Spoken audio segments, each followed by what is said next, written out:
we'll begin and just want to welcome everybody. And the panel, as you know, is called Challenging the Right and Augmenting the Left. And I will function as the panel's chair. And I'm Robert Latham, and I teach in the Department of Politics at York University. And everybody will introduce themselves as they speak and present their papers and thoughts. And we have another person who's not present yet, Sabrina Fernandes, but there was a mix-up on time, and she's in Europe as opposed to Brazil, so we thought she was in Brazil. So she'll be here in about 25 minutes. So she will be presenting her paper on eco-socialism and such. So the first presentation is from me and Niko Block, and I will be followed by, and I'll start off because I first want to say a couple things about the volume itself, that this panel is an extension of and builds on, and so about it came out with Fernwood and about a year ago, and so we've kind of been extending our work and our different trajectories since then. And it's published by Fernwood Publishing, and it's the exact title is called "Challenging the Right, Augmenting the Left, Recasting Leftist Imagination," and that's at Fernwood. And just to give you just a really quick summary of some of the key points of it, was there were a couple of subjects that were kind of key to our effort in that blog. And the first one was new ways to engage the working class people, masses who are already disillusioned with the system they inhabit, but who are nonetheless estranged from anti-capitalist organizing. And the question is, do we make a better effort at explaining what socialism can mean today? It's a question, or is that playing into the hands of right propaganda and their various arsenals about the evils of socialism and so on? There are many questions that were raised that related to that, and it's just a question I've seen. In fact, I saw it yesterday in a panel, exactly that question. Well, how do we present, the ideas of socialism? It's just one example, but on this problem of new ways of engaging. Another one subject in that volume was also how the left must find ways to undermine reactionary currents of ethno-nationalism that are anchored not only, but particularly the ones that are anchored because of the strength of capitalism in the global north, the white male populations. And many of those, of course, are workers, and at the same time supporting anti-racism, anti-sexism, anti-colonialism, global movements overall in the global south, and realizing also that we see a lot of incredibly powerful trends regarding ethno-nationalism and the reactionary forces there. So it all becomes very complicated that way. And it also addresses how the left needs to think anew about how strategically we can build power both inside and outside state apparatuses, and to get past the kind of reformism versus revolution duality, or even the ideas of dual power concepts, that it's not enough there. And then we also really made sure in the volume to address the environmental crises that we face today, and the demands that might be for new forms of resistance that we can understand as only getting started, that'll have to challenge these existing systems of production in unprecedented ways. But they become complicated, as has been recognized in that volume, by the dynamics of local political and economic context. So it's not just a question, let's organize and let's just go. That I think what we were trying to do in there is really attend to those complications that take place locally, right? Because there's a lot of really good energy in that sector, but unfortunately, there's a lot of counterforms that can undermine. And finally, we tried to also understand how the left can better, given the current forms of capitalism, face the different cultural dimensions of popular ideology in various forms, relating also to different ways of approaching digital technologies and so on. And this could mean kind of engaging seriously with what at times is ignored or excluded in the radical left, various concepts and theories there. For example, how we organize around culture and history in the 2020s. Okay, and so a number of people contending with it. So I just want to speak, that I kind of just wanted to give you a kind of foundation starting point. We'll be building from where we left off there, and want to, I'll first be talking about something I was struggling with in my volume, in my paper within it, and go on how I've gone on from that point, right? And just really quickly, in that essay, I wrote called Organizing the Contending Masses from a Struggle with to a Struggle Against Capitalism. I discussed how class politics in the global North have been in this in-between period since basically the 1960s.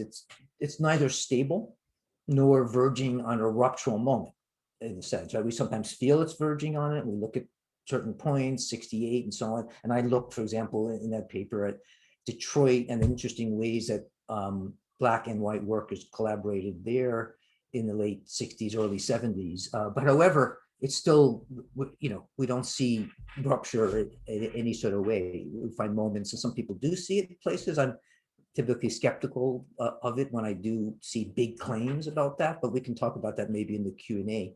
And I also tried to emphasize that struggling with capitalism in everyday life, which is what we're particularly concerned about in this paper here with that I've done with Niko, kind of debt, health challenges, unemployment, housing, food insecurity, is not the same as struggling against capitalism, right? So, which we all know, but the question is, what do we do with that knowledge and starting point? And how do we work with it? And I tried to point out there is how perhaps more indirect approaches to the working class are needed than it might be suggested by kind of our typical models of direct education to create, here and now, a proletariat. What does it mean to develop anti-capitalist consciousness today? And kind of how do we take account of the contemporary ways worker struggles with capitalism and are understood and apprehend suffering and exploitation? I mean, obviously, class composition, if we think about it through that framing, is constantly in need of reformulation. It may not always be recomposing, but our understandings of it certainly are always in need of that rethinking.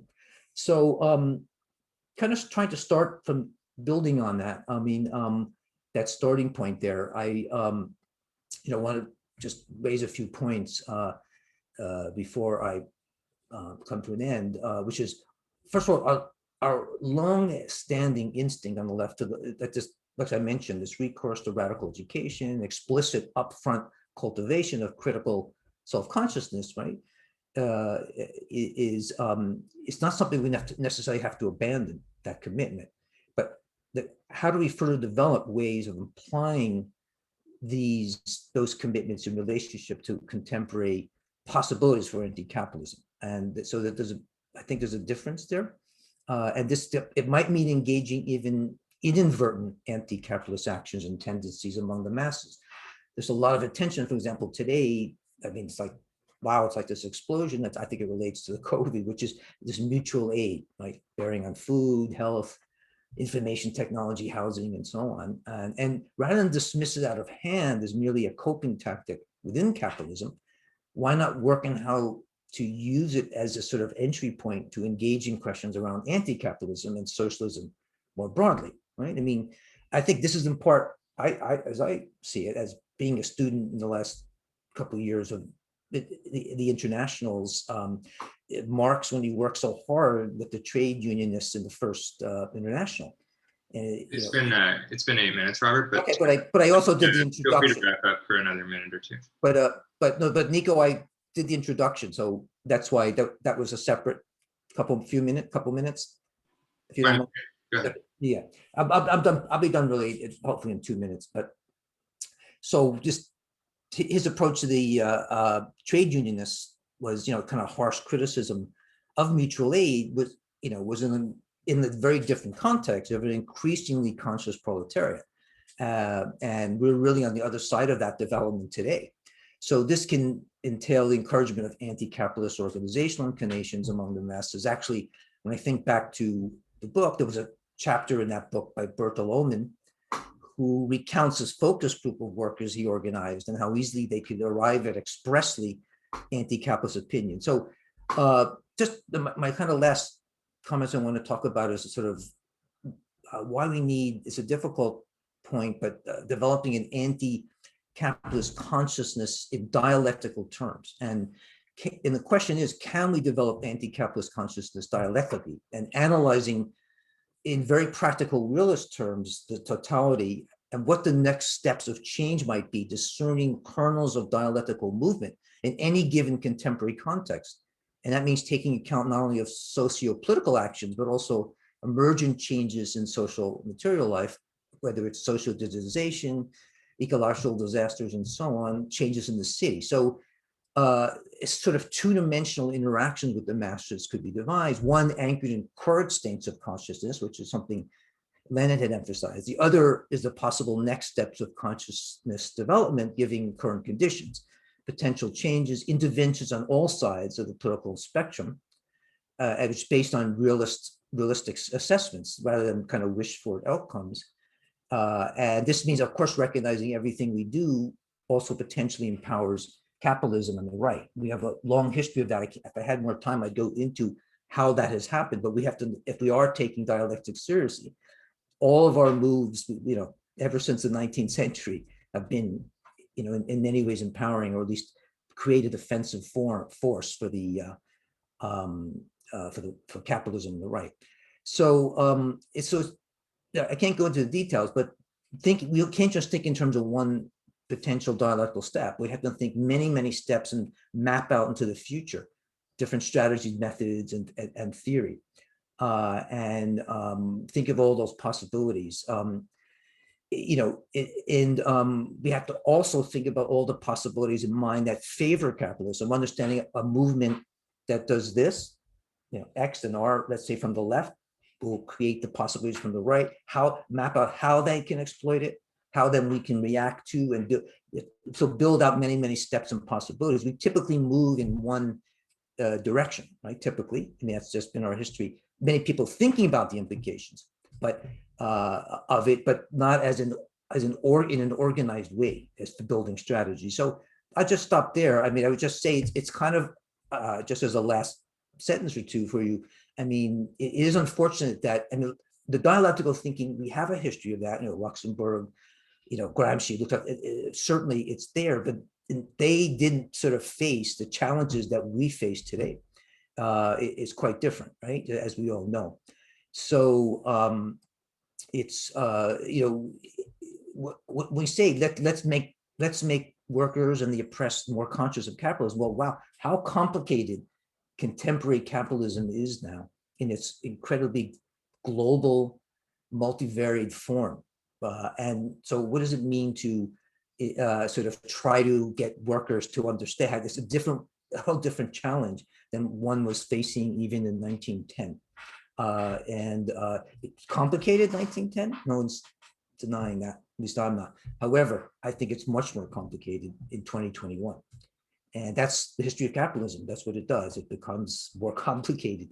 And so I'll stop there and turn the floor over to Niko. Thanks. Perfect. Thanks, Robert. So my name is Niko Block. I'm a PhD student at York in political science. I study theories of capitalist development, basically. And I want to deliver a few comments that draw from the central themes of the book, in addition to a more specific take on race and class that I think sort of reflects the general spirit of the volume and hopefully is germane to what a lot of us have been thinking about.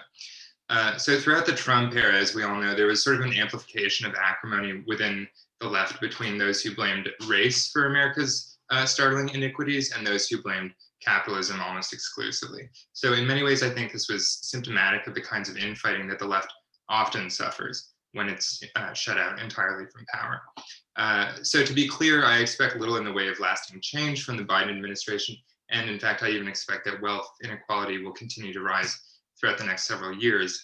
However, I do think it's significant that the acrimony between the race and class camps on the left has seemed to subside somewhat in the past few months. And I think, in fact, that something important was accomplished within the debates on race and class during the Trump era, with many on the left now agreeing that race truly has played an independent role in shaping class inequality. And this, of course, is in no small part thanks to the Black Lives Matter movement and its own organic intellectuals. Although, at the same time, it's true that many on the American left are still only learning how to talk about race in a productive way, at the very least.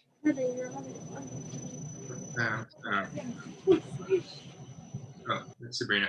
Sabrina, hi, would you mind muting your microphone? Thanks.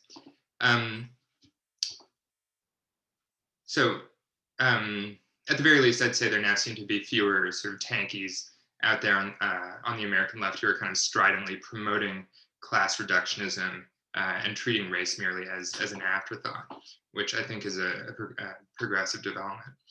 So here I want to argue that this growing sense of agreement on the left has potentially created greater space for the kind of forward-thinking conversations that are the focus of this conference about utopias. Because fully recognizing the centrality of race actually bolsters the case for socialist universalism rather than undermines it. So in the intro to the book, Augmenting the Left, Challenging the Right, Augmenting the Left, I write that a viable left in the current conjuncture demands establishing both visions and narratives that are tangible and attainable, right? So in a nutshell, this is kind of about how to strategically break free from the moment in which it's easier to imagine the end of the world than the end of capitalism, to use what is at this point a cliche. So to do this, I argue that the left needs to focus on building bridges between the real and the imaginary so that the path towards achieving political goals is plain to see. And we need to do this by building movements of continual improvement and refusing to ask already vulnerable people for short-term sacrifices on the abstract promise of long-term gains. So I think this can be especially difficult for the left because the more inspiring our visions become, the more impossible the path to get there, and the more likely we are to succumb to demoralization in the face of the sort of political inertia that characterizes our moment. And in addition to the articulation of our goals, movement building today therefore demands identifying glimmers of solidaristic behavior in the past and present that have the potential to carry the movement productively forward. So Robert's paper discusses the fact that in some cases, people's contentions, as he puts it, with capitalism give rise to what he calls potential pathways of conversion that signal a break from mainstream capitalist modus operandi. So that can be sometimes like even an inadvertent type of behavior that's fostered as a contention within capitalism that can lead to people sort of rationally engaging in things like public banking or house squatting and stuff like that. But a more radical or a more significant moment of potential conversion, he writes, occurred with the radicalization and organization of Black workers in the auto sector in Detroit throughout the late 60s and early 70s, which started to garner white support, but ultimately, of course, sort of fizzled out amidst deindustrialization, collapsing demand for labor in Detroit's automotive sector. So to return finally to the question of race and class, I want to briefly argue that when we look at the real catastrophe of the United States in the 21st century, we need to recognize that many of its most egregious social failures are actually rooted in its deeply ingrained pattern of white racial paranoia. In a sense, this kind of analysis does take capitalism for granted in a sense, but also, recognizes that there are many different varieties of capitalism, truly. So if we look at the dynamics of the labor market, of wealth distribution, at the history of policing, criminal justice, healthcare, education, voting rights, reproductive rights, even gun control, I would say that in each of these fields, we find that white racial anxiety really has played a preponderant role in the construction of America's highly regressive outcomes. But as much as these outcomes have achieved the desired effect of marginalizing Black people, they've also succeeded in marginalizing poor whites and anyone in between on the racial spectrum, right?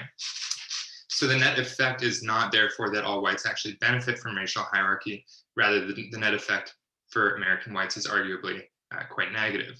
So in other words, there's a lingering assumption in a lot of the prevailing discourse I guess especially the liberal discourse, that white racism is motivated in some almost ineffable way by a rational self-interest. But so many of the existing sort of social science analyses of these problematic areas of American life reveal that the outcomes are actually bad for everyone. So to take income distribution as an example, it's not true that American cities experiencing the highest rates of Black poverty will see the lowest rates of white poverty. The opposite is true. The American cities with the highest rates of Black poverty also see the highest rates of white poverty and the greatest degree of inequality overall, with wealth and income highly concentrated in the hands of an overwhelmingly white top 1%. So in a similar vein, when we recognize that white supremacy has played a key role in motivating the hostility towards equal opportunity education or public health care, we find that the net outcome has been extremely bad for poor whites. So this is exactly where the universalism of socialist politics needs to come back into play. Some who see race as the key source of social inequity might be tempted to endorse policies that address those inequities in racially discriminating ways. And I'd say that, like, an example of this that comes to mind is the governor of Kentucky's bid to offer, he's a Democrat, to offer public health care only to the Black residents of his state. But this approach is basically designed, I think, to fail once it crashes against the rocks of poor whites' political grievances. So in other words, it quite cynically and maybe deliberately overlooks the fact that the most successful programs are universal ones because they are by far the most robust, right? The evidence on that is extremely clear. So the upshot is that regardless of how much historical importance we may attach to racism and racial hierarchy, the case for socialist universality never disappears. So this is an argument that's been articulated in various ways on the socialist left, going back to the 70s and beyond, but lately it's started to gain a little bit more purchase among liberals as well. There's a recent book by Heather McGee, who's a sort of liberal policy wonk, called The Sum of Us, that elaborates this kind of analysis. It goes up 1 minute if you, yeah. Yes, perfect.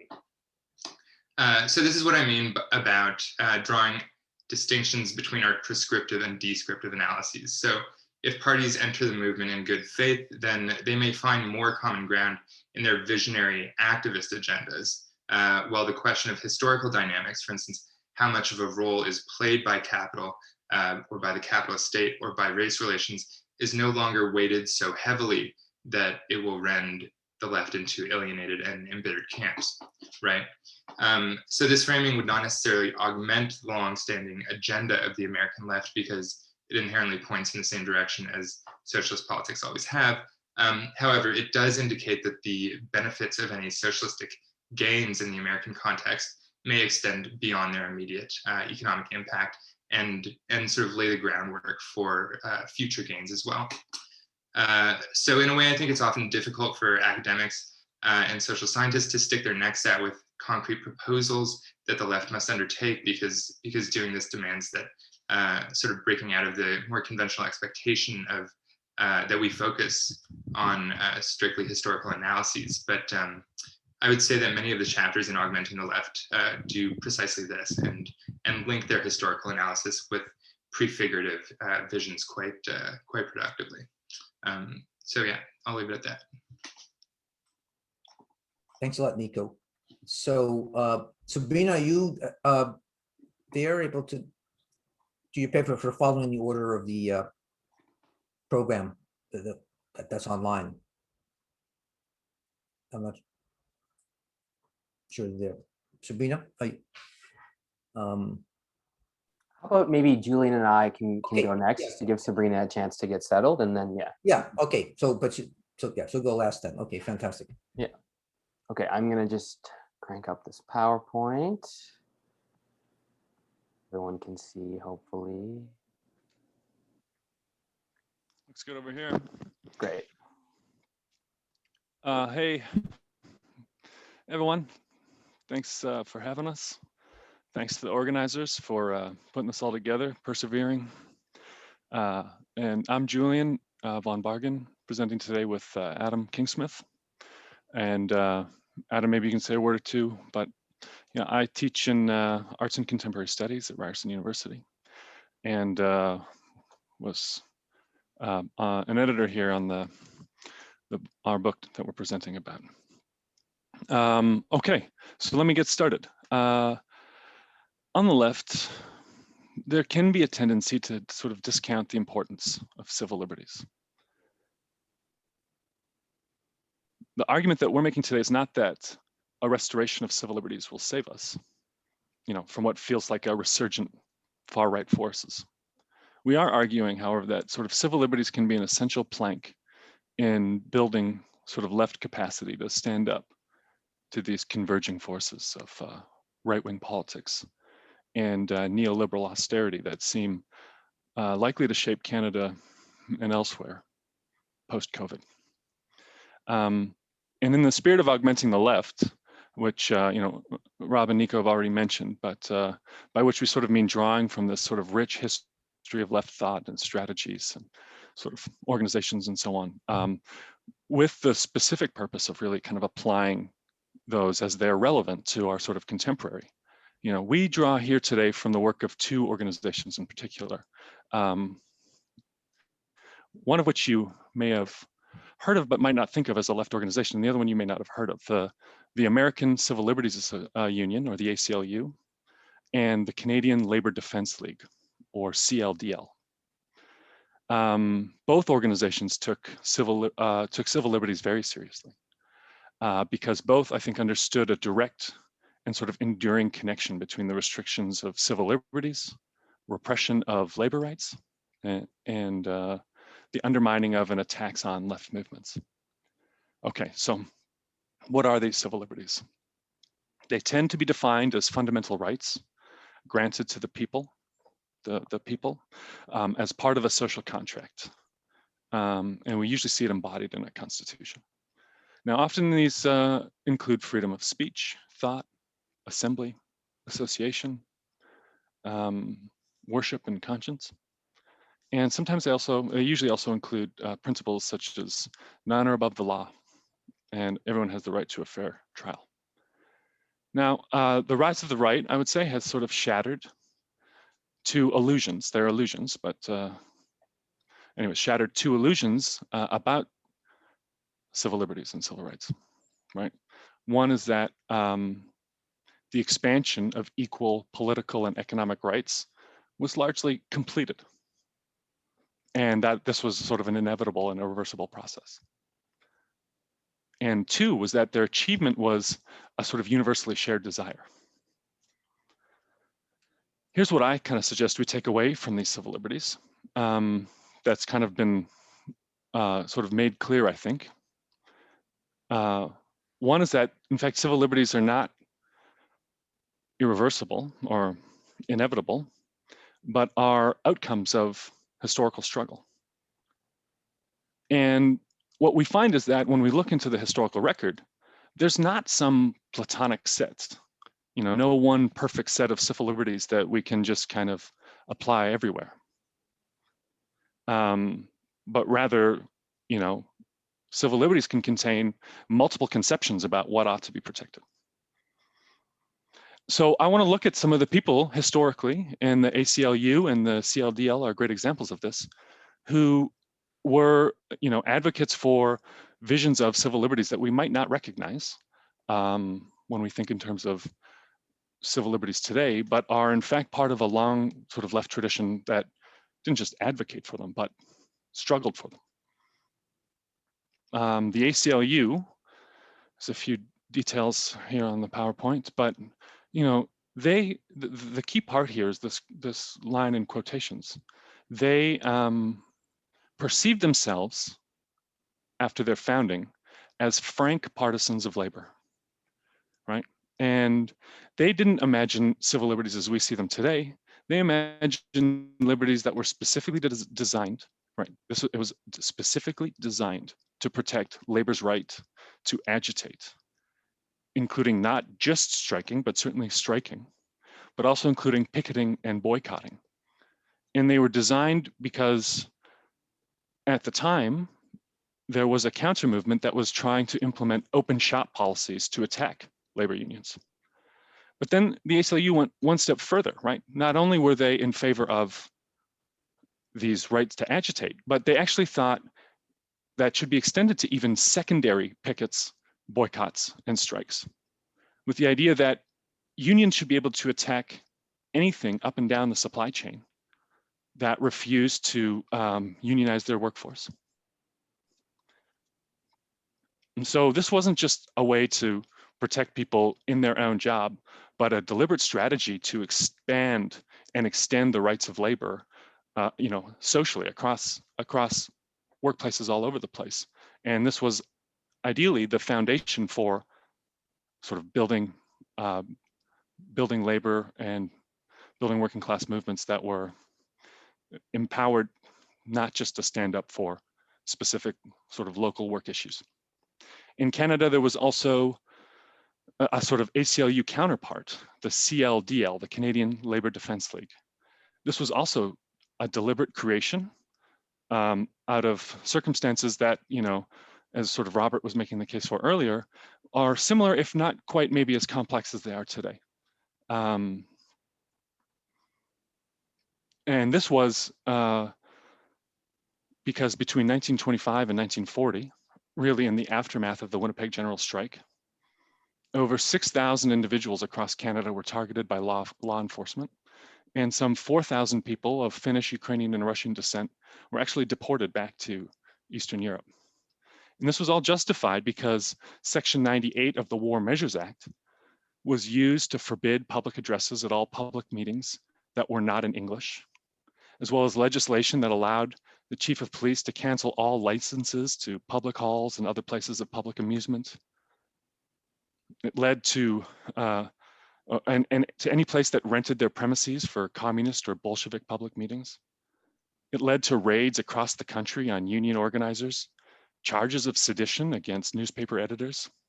And this was all part of a strategy organized by politicians on the right and law enforcement to attack left movements, right? OPP Commissioner Victor Williams puts it at the beginning of all of these deportations. He says, "Gentlemen, we are going to strike a death blow to the Communist Party." Right? They couldn't be more open about what the goal of this was, right? And remember, if you see behind me, I've got an image from the Regina riots, but this gives us some sense about what's going on between the 1920s and 1940s. Huge movements following the Depression were already existed because after the 1919 strike, there was lots of agitation going on with labor. Julian, and these, yeah. 1 minute, if you're Sure. This led to the On to Ottawa trek in the 30s following the Depression. These people were harassed, organizers were arrested, people were deported. Again, meeting places, printing presses shut down, basic rights suspended. The movement failed. Fast forward to today. The CLDL is long gone. The ACLU's interpretation of civil liberties as frank partisans of labor is gone. Union rates are in decline. Labor is increasingly reduced to uncertain precarious status. Inequality, as Niko mentions, is increasing. And the balance of power currently between labor and the left in Canada and the Canadian ruling left, and the Canadian ruling class, is sort of balanced in the sense that nearly all of it rests heavily on the side of the ruling class, right? So balanced like a teeter-totter is balanced when a father sits on one side and a young child sits on the other. Something similar to what happened in the 1930s, but more complex, seems to be returning. State repression against indigenous groups has never really stopped. Attacks now, including laws protecting critical infrastructure, are making it harder to protest, boycott, and picket. It's getting even hard to just photograph and report and observe on these things. So to protect ourselves as well as we work in between the waves of sort of left growth, civil liberties seem a sort of necessary, if not necessarily sufficient, component to empowering the collective efforts that can sort of better position movements to maximize their impacts. Okay, with that, I'll turn to Adam. Thank you. Yeah, thanks, Julian. I'm just going to talk for maybe 4, 5, 6 minutes, not use the full time. I was also one of the co-editors of the volume. Teach at Ryerson in the Politics and Public Administration Department. I'm a student at York as well. My research is on the overlap of anxiety, mental health, labor, and politics in Canada. And yeah, so I think Julian set us up nicely there, puts it well, right? That we're trying to look not at civil liberties as necessarily an answer to the rise of the right or to repression against labor. We're just trying to highlight this deep connection between the two and try and look a bit at, if we make interventions in trying to strengthen civil liberties, will that also strengthen the interventions of labor? So civil liberties not as an end in and of itself, but as a challenge to the ways in which the right is taking control of the discourse around what civil liberties are. And a really good example of this that is coming out of Canada, these are all stories from April of this year. There was a Winnipeg MP who's a Liberal MP, and they put support behind a petition to label any criticism of the police in Canada as hate speech. So to frame the police as like a protected group, right? And I think all of us here on this call, in this panel right now, understand there's a big difference between, you know, a marginalized group, say like a minority group, a racialized group, being protected against hate speech by the Constitution, and the most powerful group in our society, the police, being protected against hate speech in the Constitution, right? The police obviously are a very well-funded and very powerful group. And so I think this is a really good example of, and again, as Julian discussed earlier, some of these earlier campaigns around banning Bolshevik meetings, communist meetings, a relationship between the police and right-wing politicians, we're seeing similar things playing out again. I mean, I think it's interesting to flag that this is a Liberal MP even, so it's not even the kind of maybe more kind of center-right party of the Conservatives, but even the Liberals are kind of getting in on this, right? Is again, this idea that, yeah, the police need to be protected from criticism, and that's framed as a kind of civil liberty. And what's interesting here, or empowering in some ways, right, is that once this announcement was made, a lot of people in the community that this MP represented, they put pressure on him, they put pressure on the party, and they had to walk back that position 5-6 days later, that support for that position, for that bill, which you can see here is E3242. You can look it up online. But it shows that if and this was a coordinated move with like labor organizations in the area as well, that if you move quickly against these things and you challenge these things, it is possible to kind of hold power to account in this sense, to contest this relationship. But, you know, just digging a little bit deeper, how do we sort of think about reclaiming the public in this sense? And again, why we want to talk about civil liberties in some ways is the left in general needs to think a bit more about arguing for things instead of arguing against things, right? And so we think civil liberties are a great example of something that we can try and argue for. And so something that comes to mind, you know, from I think all of our experiences, especially at York, right, is we went through this big strike a couple of years ago, and there was a lot of civil liberty violations through like surveillance by the university. They hired all these private surveillance companies to film us, to film picketers, to film strikers. They tried to use extrajudicial kind of like university codes to punish people outside of the purviews of the law. And so I wrote a piece for Briarpatch a couple of years ago, making the argument that workers need to think more in terms of like a collective surveillance. So if surveillance is, you know, being watched from the top down, surveillance is watching from the bottom up. You know, can we build networks of worker surveillance or, you know, labor surveillance? You know, other examples, we think again in terms of trying to argue for something, right? Instead of arguing against the increasing, say, funding of the police and the militarization of the police, which is an important argument to make, let's take it a little further. Let's make it a positive argument for something. Let's argue for legalization and, like, say, treatment of drug use, right? As part of a larger strategy that can reorient expenditure and cost in our society. Maybe instead of spending all this money on, you know, militarizing the police, we can spend it on treatments for people with mental health challenges, people with addiction challenges, right? Again, as a way to argue for something instead of against something, as a way to argue as sort of kind of alternative, if you will. And I think in general, you know, the question, just kind of preempting a question that I would almost ask myself if I saw this presentation, is, you know, is this just a kind of like liberal incrementalism? Is this just kind of like, let's use the kind of constitution and laws to try and push back and just slowly win power through these apparatuses, which we know, again, labor can't really achieve its full potential by just kind of playing by these rules and playing within these parameters. And I think that's definitely, again, back to our earlier point, that we're not saying that civil liberties are an end in of themselves, right? But just a way that we can strengthen and prepare. Think of it as you're sowing a garden, right? Like the civil liberties are almost like the fertilization that we're trying to add for the labor to grow better, for the labor to be stronger, right? And I think when we want to think about incrementalism and how incrementalism works, right? I mean, just think of how neoliberalism has unfolded in the last 50, 60 years, right?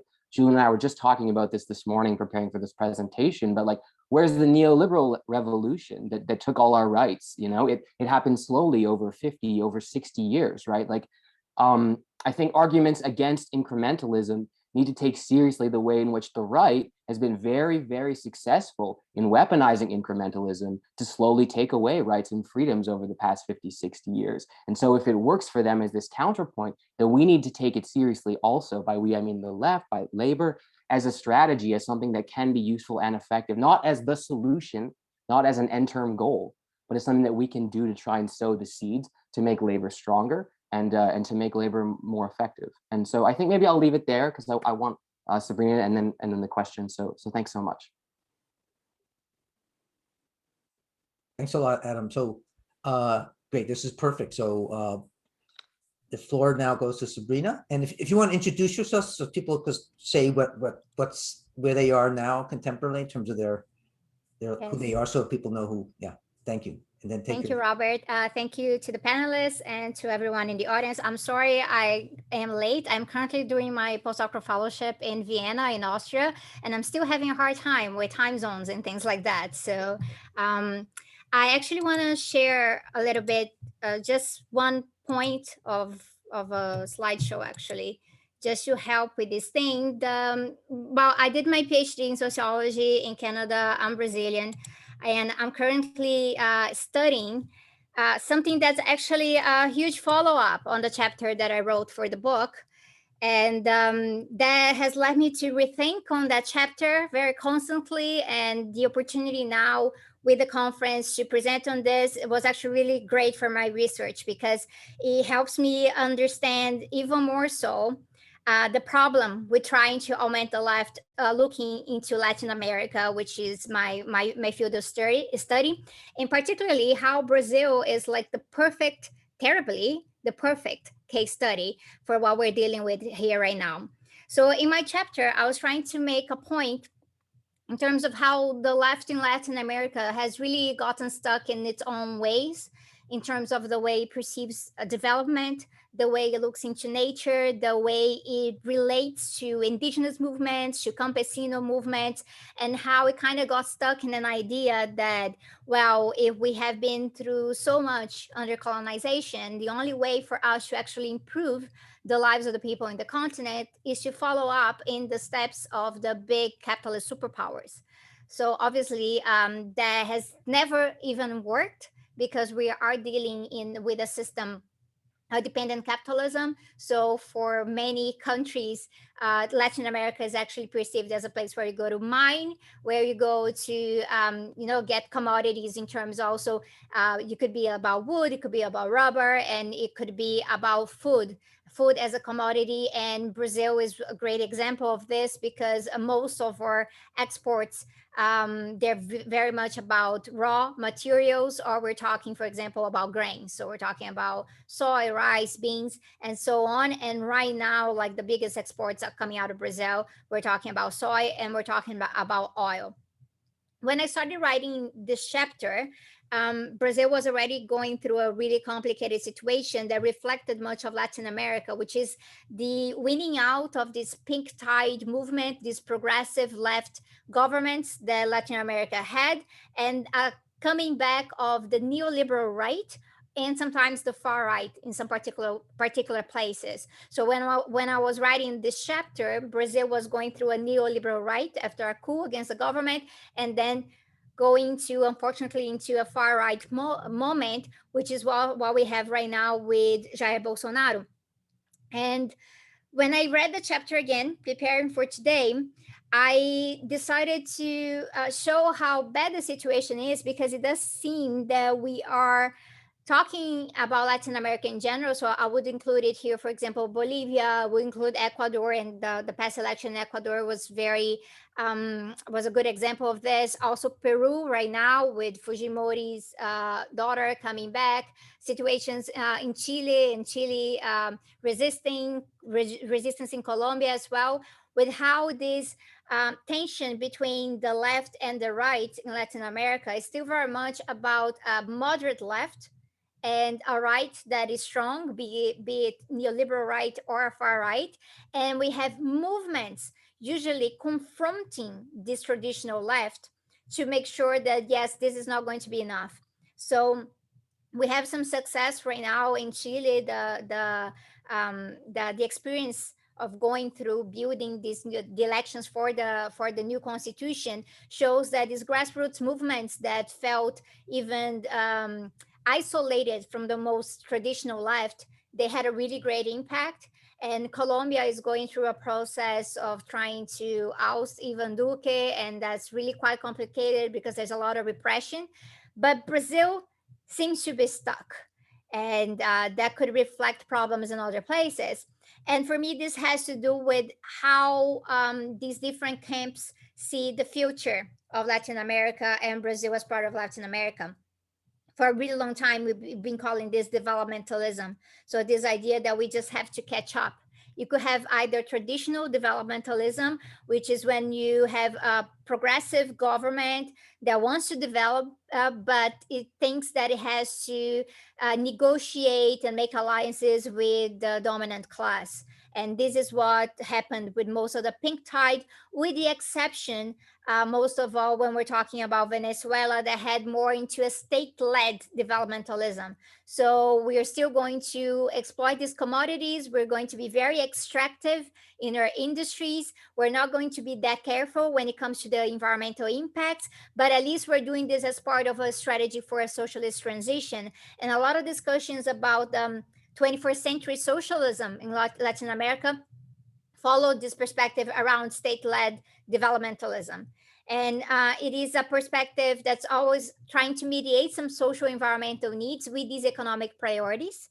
But usually it's very common for the bad effects when it comes to the social environmental needs to be seen as just collateral effects. So one of the biggest problems that we face with the left in Brazil was connected to this with the Dilma Rousseff government. And with the Dilma Rousseff government, when we had the Belo Monte Dam, that was very opposed even by the international community, because that would lead to the eventual ecocide of the Xingu Bay area.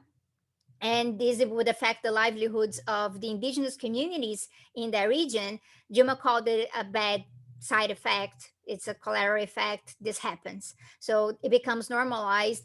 So there's also a tendency for us to be dealing with sub-imperialism, interests in the region. So the role of Brazil and BRICS is something that we usually highlight when it comes to this. This kind of left usually comes hand in hand with some criminalization, either direct criminalization, just not caring for violence in this area. So Brazil for a really long time, Colombia as well, have been places where you have a lot of violence against environmentalists and indigenous communities. And usually what they do is that, well, if there's not going to be about coercion, then we can just pressure from above and make sure that these movements understand that this is for the better situation for the country, and we're doing this because we want to develop. And the problem right now is that because we're dealing with this other side here of the slide, with an authoritarian right that's actually against development, that's actually trying to lead us backwards. A lot of people are thinking that, well, let's just go back to leftist developmentalism because this is the way out. This is what we can do. This is the only thing that's ever possible. So no, we can't complain because the only other alternative is to be in this situation with absolutely no mediation, when there's a clear disregard coming from the government about the poor. So Brazilian people are in a huge state of food insecurity right now. There are more people going hungry every day.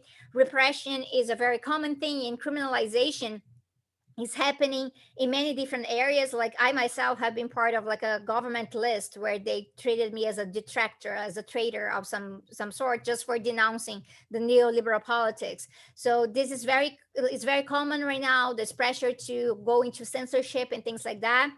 And this currently is why we bring in the concept of necropolitics, this idea that death is part of the situation, is directly anti-environmental, it's about climate denialism, it's about worsening the state of deforestation, it's very pro-imperialist. It was very, very obvious with Trump. Now Bolsonaro is trying to figure out where he's placed when it comes to Biden. But something that's very clear, and that's something that we see in all of the global South authoritarian movements when it comes to like an ecological perspective, is also they're always very racist. But it seems to me that I'm a little bit more pessimistic than I was when I wrote my chapter. Because the reality right now is that we were at a moment where a lot of these social movements, they were facing these neoliberal policies. They were, coming forward from the illegitimate government by Temer, and they were also coming from this frustration with how the Workers' Party government didn't really deliver on a lot of the promises, and at the same time did some damage when it came to the environment and other needs that were not at the top of this developmentalist agenda.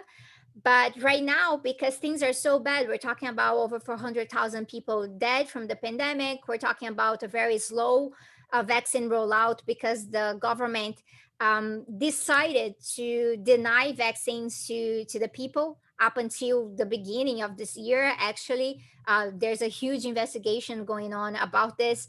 And like unemployment is on the rise. Things are just really, really bad, that it seems that people are willing to compromise again. So instead of us going in a more radical direction, perhaps looking to Chile, perhaps looking to this resistance by the Colombian people in the streets, there's a pressure to just return to the past, because it's pretty much about this right now.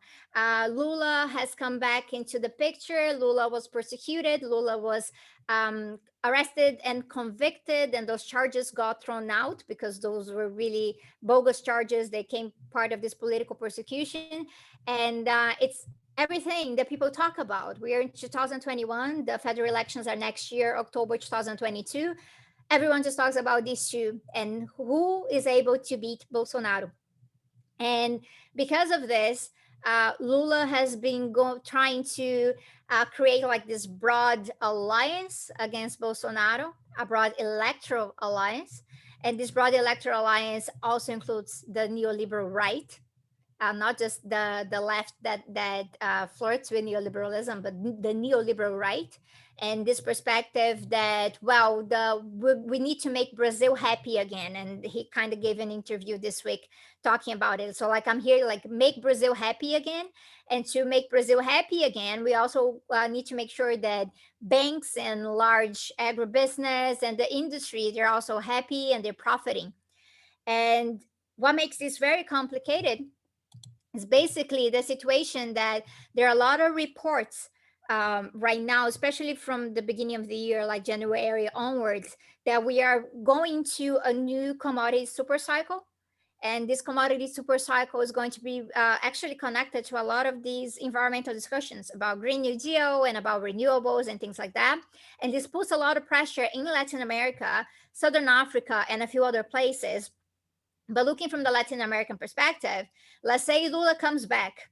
Lula comes back and there's no actual indication from his speeches that he's actually willing to do many things different from what he did before. He talks a little bit more about regulating the media, things like that, because he actually got criminalized by the media. So it will be in his interest to regulate and push for a more democratic media in that sense. But when it comes to all of these other commodity-based policies, it's still very much about furthering this developmentalist approach that never really develops that much, but it's about this extractive alliance with particular sectors. So we know that this might still be in the horizon. There's not a lot of questioning about it. And if this super cycle actually, comes into being, this means that if Lula comes back and Lula comes back during the super cycle, Brazil is going to do very well economically. So that could come into a huge economic recovery. And that might be read again as well. See, we can either have a terrible economic crisis and going through the pandemic with Bolsonaro, or the economy is going to grow with Lula. Instead of people thinking that, well, great, we got rid of Bolsonaro. So we're happy that Lula is back because, well, no one could take Bolsonaro anymore.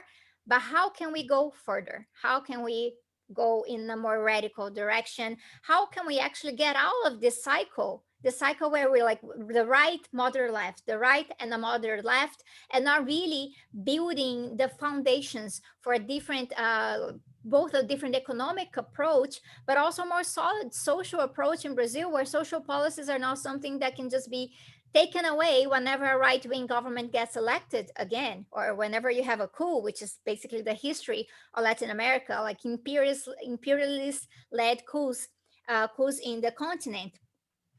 So I would say that, yes, I'm very pessimistic. Like I was listening to Niko talking about, how in the book, in the chapters, we were always talking about some prefigurative experiences and how they were important. And I think this is part of it. Like for the past years before the pandemic, we got to see the left reorganizing and pushing for things. And for example, the matter of water.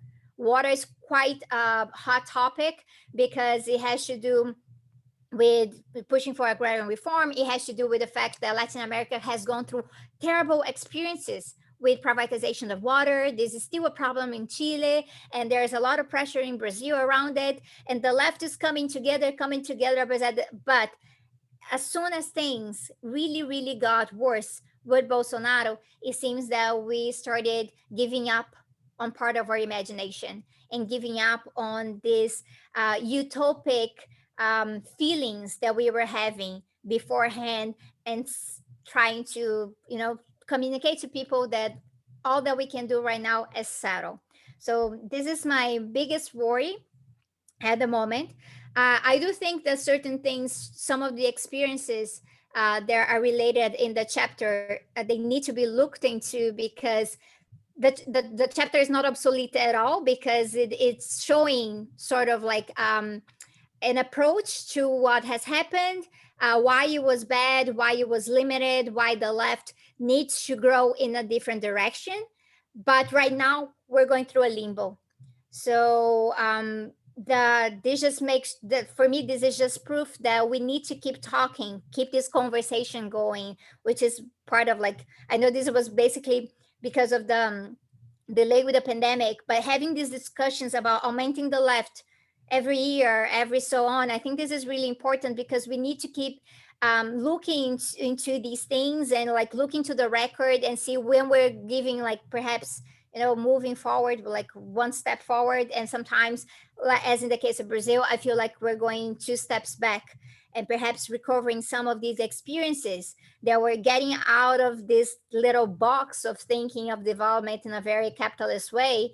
They might be very useful. And my hope is that as things get better with the pandemic, while I think that Brazil is still very far from this situation, it's still one of the countries that's going to take longer to recover, and we're also like brewing new variants as we speak right now, which makes things much more complicated. But it also means that there are some of the movements that were over there, they were inclined to keep the conversation going. So if we're looking to the campesino movements and the indigenous movements in Brazil, they're the ones that right now are like, yes, we need to get rid of Bolsonaro, but we still need more. And like, so we need to keep an eye on them. And they also reflect connections throughout the continent. And that's it. Thank you very much, Sabrina. Actually, your point actually touches on a question that we have, which is Peter Bull identified himself there, and I know he can't speak. So, but I guess I'll read it quickly, just in case people aren't able to access the Q&A things. But it says, this is similar to my question yesterday. How do we promote socialism given that the right and capitalist left have so many think tanks and organizations around the world with funding to promote capitalism and oppose socialism? Isn't there a need to create many new socialist organizations to provide the world with the new visions of socialism, promote socialism, help policymakers articulate their arguments, and excite the public? So yeah, I mean, I think what you were saying, Sabrina, I think touches on it. I mean, if anybody has I have an immediate reaction because it's an issue I thought of. If anybody else has. I do as well, but how about you go first, Robert, and then. Okay, all right, yeah, okay, fine. Just really quickly on that. I mean, yeah, and this came up to some degree yesterday. I was involved in a panel on international organization building, and you know, it's pretty clear that you know, we need to create kind of knowledge networks, like socialist left knowledge networks that you know, there can be funding that happens. We know, for example, when it came up, the Progressive International is getting some money from Sanders and so on, but people can self-organize so it doesn't become a spotty thing or just their own perspective, their particular issue only, or a certain sectarian orientation. We know those sort of discussions are happening, but whether one can create a diverse sort of pan left sort of knowledge networks that are sustained, that are not just the occasional conference, the get together, you know, the occasional articles together, special this, special that, you know, web page postings and stuff like that, but actually start building up. I mean, that's what they do. I mean, having worked myself in a knowledge production organization for 12 years in New York, the Social Science Research Council, it's not a government agency. It's a it's an NGO, basically, legally. It's basically scholars. It's like the kind of the board is a, you know, the Dions of social science, so to speak, and the president is appointed, and they get all the money. They get lots of money from big foundations, and that's sort of thing they do. That's what the foundations are doing. MacArthur wants a knowledge network on nuclear power control. They put together 12 people and they make sure they're sustained. Now they're throwing money at them because they're not going to do anything if they don't get it, right? But however, they're not really motivated. So they're trying to motivate them. But if we have that motivation, we can self-organize and then start thinking about how money is raised, right? We do have more options on money raising that are beyond just simply going to a big foundation that's obviously going to oppose its will on it, right? No matter what it is, even if it's Sanders Foundation, right? I mean, God bless the Progressive International effort that's going on there. But you know, it's not everybody's perspective, right? No matter how much we love Bernie and all that. And then there's the DAM 25, which is also a funder of it, right?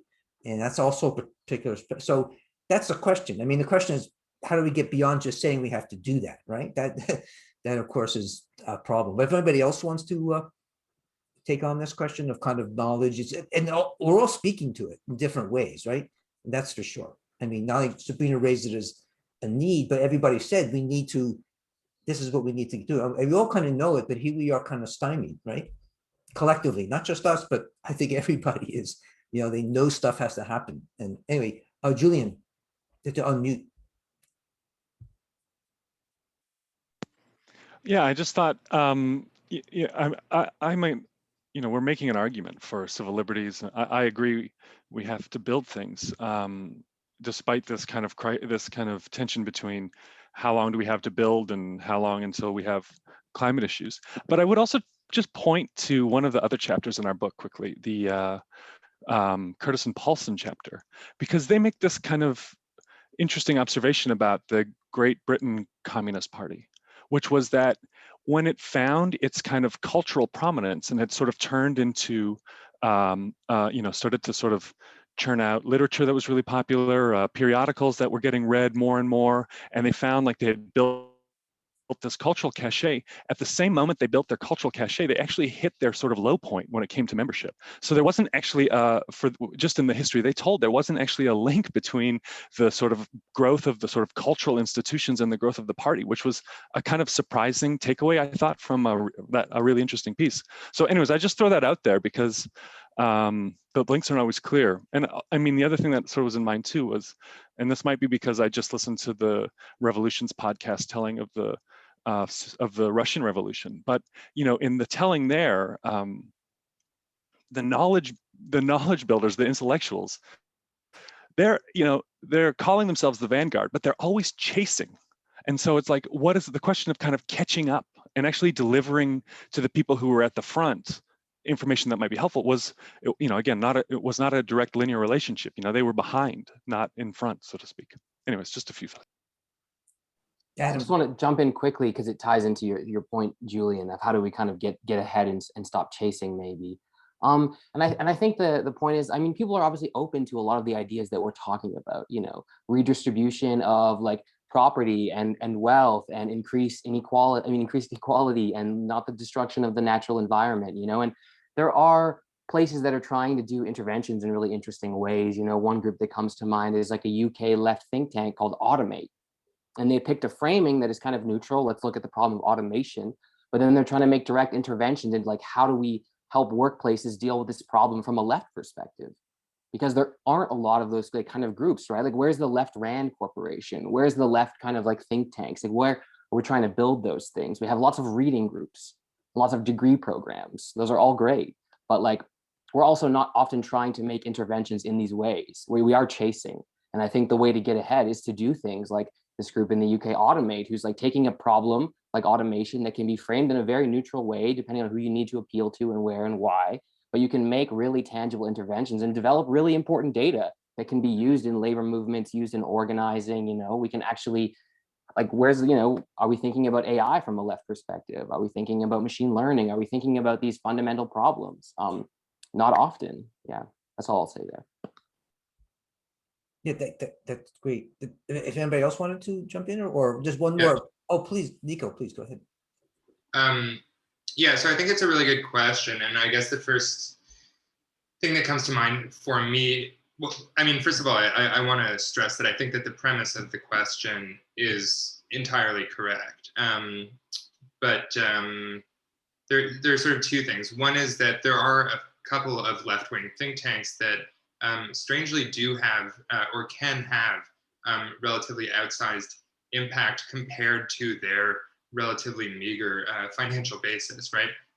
The People's Policy Project in the United States, which is headed by Matt Bruenig, is an extremely small operation, but it has established really, really strong links with the Progressive Caucus in Congress. And I mean, it's a little bit depressing on the one hand to observe how that has occurred. It's basically sort of a function of the fact that public policy research within the government and within Congress, including among the Progressive Caucus there, has been gutted to the extent that they really do need to draw from think tanks in order to produce popular progressive legislation. However, the fact that link has started to be established, I think, is somewhat promising. By a similar token, I would stress that the kind of like framing of this question about right-wing think tanks is almost sort of an inverse of the complaint that the right often makes about academia. They often say, like, how can we possibly compete with these libs and these like cultural Marxists who are dominating academia, right? And I think it is true that academia really matters because so many of us are relatively insulated from the prevailing attacks that occur in so much of the rest of society. And I think that, although I, disdain the institution of tenure for a lot of reasons, I think that still there's like a lot to be said about the sort of like insularity that academics can experience within the context of the university. And going further, I think that there's actually untapped capacity for public intellectuals to develop on the left within the sort of the incubation of universities. In other words, I think that a lot of us tend to get locked into this track of obsessively trying to publish academically because it is so competitive, and we're worried about building our careers, and that means publishing largely in academic journals or with academic presses whose public impact is quite limited. However, I think that in a lot of cases the research that we're doing is of public interest, but and expanding it to a public audience or rewriting it, reframing it for popular consumption would not actually be that much harder than all the work that we've already done. In a lot of cases, it would just be a sort of like added 10% margin of rewriting an article that we published academically into a more digestible public one or something like that. A lot of the time, I think we just sort of like fail to do that. And then the third element of this is, I guess, has to do with the party, and that raises a lot of the questions that are addressed, as Julian mentioned in the Curtis and Paulson paper. But in general, I think that there's a lot of thinking to be done about how the left actually gains purchase within parties, including even the NDP. Sadly, in Canada, the fact that Palestine, has been a third rail for the NDP in Canada is like so maddening, and points to broader democratic deficits occurring within the party structure of Canada. I think that at the end of the day, that's where we need to really focus our energies for long-term gains. But at the very least, framing it in that particular way with an understanding of what's going on within the labor movement, within academia, can be a helpful starting point. Yeah, great, thank you. So there's a question by Valerie, and one thing is also just before we come to it, there is the question of when we have knowledge, different policy pieces, we have certain knowledges in certain sectors, right? The question of connecting it to the issues that we've been trying to raise, and others at this conference have been raising about the left, and that certainly, Sabrina, you brought it home in a very concrete national circumstance, right? How the left can go from where it is to rebuild itself as a force that is really transformative and sustaining, and keep in mind the lessons of the last 150 years. We have to have learned something. I don't mean just learn but learn that how our adversary operates and how it works, right, is really important. We still not do. I hear people have linear, let's just do this. But well, they're going to do that, and then, or they're going to appropriate that, or they're going to, or they're going to squash you this way and this way and this way. Oh, let's just do that. It's, unemployment's up. We're about to get a crisis. Capitalism is going to end. I'm still seeing things by very credible people on Twitter making claims. The COVID crisis is the beginning of the end of capitalism. I'm not going to name those people, but what kind of so you mean so that to get, so we have this is a big effort. I mean, this is not, it is policy knowledge area and knowing certain things and how to make, but it's other organizational questions, just like organizing internationally. We have no idea how to do. Yes, we can come up with things, but I want to adjust Valerie's point, but we need so much more work to go into it. Valerie is talking about, she's also pointing out that Sanders was founding that, not the foundation, but not necessarily funding it. But the philanthropic capitalism and how it could be addressed as a challenge, right? I mean, I don't know if people are familiar with, which is the business model for philanthropy, right? It's another great example of appropriation. I mean, already we know that most philanthropy is operating within the gambit, right, of capitalism. And it goes back to the liberal democracy thing, right? Defending liberal democracy, like defending just the Constitution in the United States has now become a very progressive thing, right? And so if you're on the far left, people understand what it means to have to go illegal, right? And right? So this is yeah. So I was just wondering, so this question of even within that standpoint, right? That how powerful that appropriation is. If anybody wants to take on that question, if anybody's interested, but it does speak to I think this broader issue. Yeah, go ahead, Sabrina. Yeah, I just wanted to mention it because since my field is political ecology, we've been dealing a lot with the problem of Bill Gates at the moment because of Bill Gates' new book on climate change. Terrible book. Like it's always bad. Like the part of our work as academics is have to read bad books as well, right? He's been his whole argument basically about his own investment portfolio in different types of green technology that are not really viable, that don't really deal with the problem of climate change, but also create new markets, right? And that's what's really important here. And because we've been issuing a lot of critiques of him, of his arguments of how this is not helping us fight climate change at all, when we shouldn't be listening to billionaires in the first place about this, because he's also kind of jumping on the bandwagon. For example, Elon Musk being seen as this, this green tech mogul, and this is so important because it's how capitalism of the future is going to look like and things like that. When you have someone as successful as being a philanthropic capitalist as Bill Gates is, because of the Gates Foundation, and it's a foundation that has so many problems, and we've been studying this for a really long time. His problem with like Monsanto, Green Revolution, and diminishing food sovereignty and autonomy of native communities in many places, and lots of problems. But from the outside, it looks like charity. And it looks like, look, they have so much money and they could just keep it all to themselves. But at least they're generous. So that kind of gives them this opportunity to be covered in a moral layer that looks good to the outside. And guess what? They get a lot of random people from the working class who are being constantly diminished, impacted, and crushed by billionaires, defending billionaires because of it, because of this moral layer. So this is not just about tax shelters or investment partnerships, which is a huge part of philanthropic capitalism, but it's also part of trying to diminish antagonism.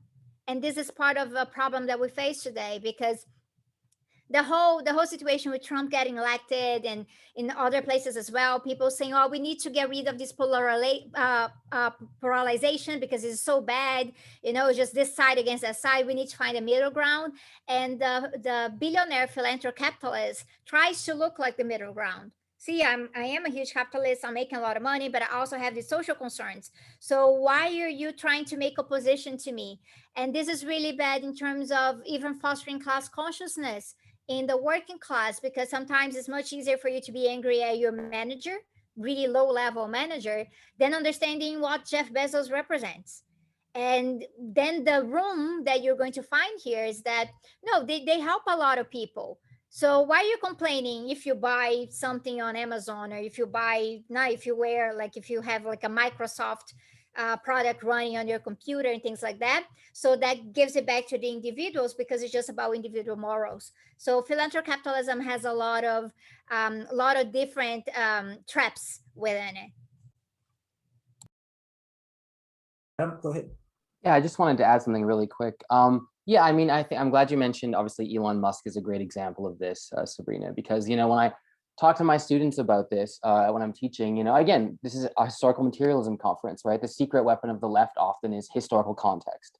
And so when we talk about Elon Musk and I'm like, oh, Musk is so great. And it's like, yeah, but let's look into like how he got his money from like emerald apartheid mines in South Africa, and how it's based on the exploitation of racialized populations, or, talk to my students even about how much more money a billion is than a million. And like, let's map it out. Let's really look at that and how much these people are actually taking from society, and really reframe the conversation of it to see that they're taking 90% and they're giving back 1%.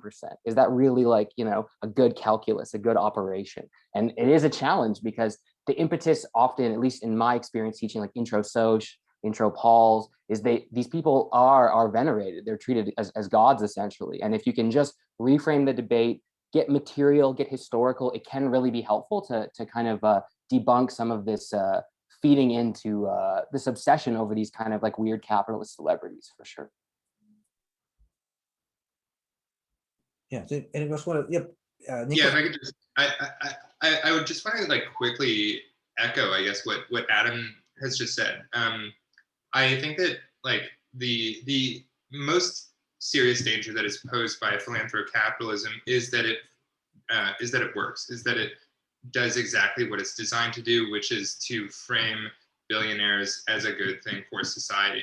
I don't think that the basis of our attacks should be the philanthrocapitalism itself. The basis of our attacks should be the billionaires. It should be the concentration of wealth from which they benefit. And in that regard, I think that, yeah, as Adam is saying, a lot of the numbers really speak for themselves. They're like, if we had anything resembling a sort of like democratic management of income distribution in our society, it would look extremely different from what it does. There are very few people who you can stop on the street and will tell you that they believe that 85% of the corporate assets in society really should be held only by the top 10%, or that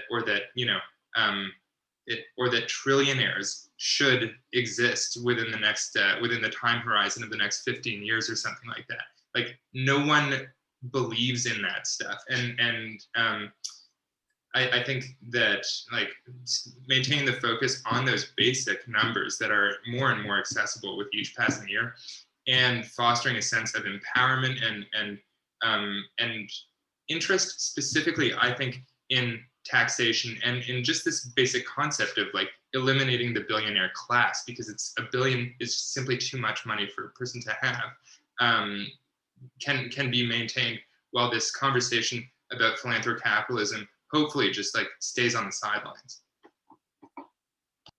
Yeah, and we shouldn't forget that this new discourse coming out of the World Economic Forum of ethical capitalism, right, which is clearly a response to the upsurge in the last 20 years of an interest in socialism, right? Most people got over the hangover of 1990, the collapse in Eastern Europe, and all that. They got an incredible amount of negative press for a good decade, and then and then slowly but surely dialectic came back into action, and people began to become critical. I mean, young people critical again and embracing it. This ethical capitalism is expressly for that, and it's to say, yeah, right, the inequality, they're navigating. So that's one of the problems, is that every counter argument we make, they're going to be ready, and they're going to exploit that counter argument and move it and use it.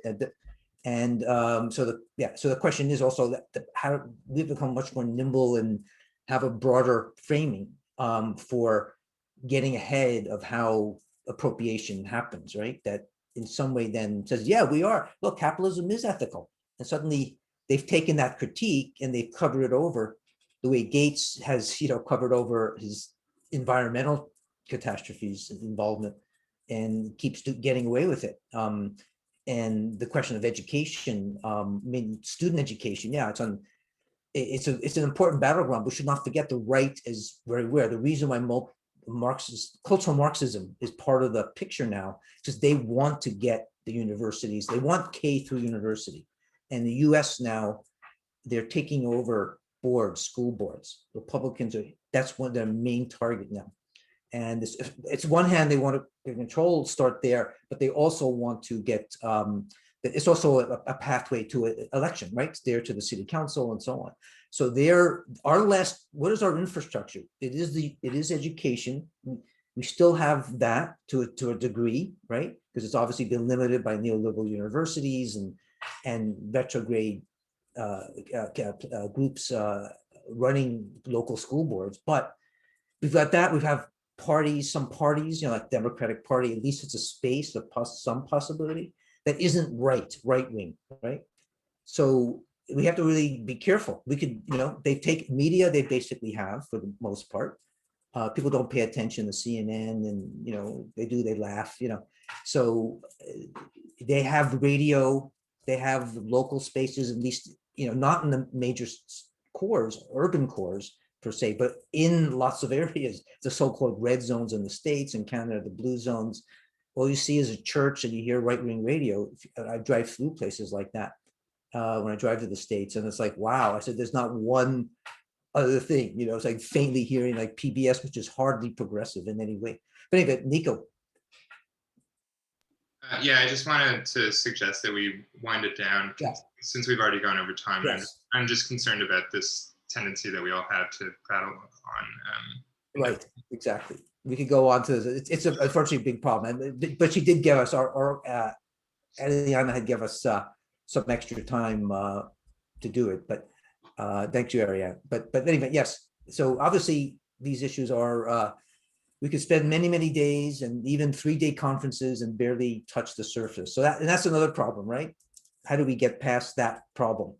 It is, I think, a part of it. Like if we're serious about augmenting the left, we have to, our modalities of exchange and knowledge generation and then transmission to the other forms is daunting, but has to be taken care of. It can't be sporadic anymore. It is, and that's what it is right now. I mean, anyway, as you said, it's a paper here or there. It's this policy institute here or there. You know, it's this type of thing.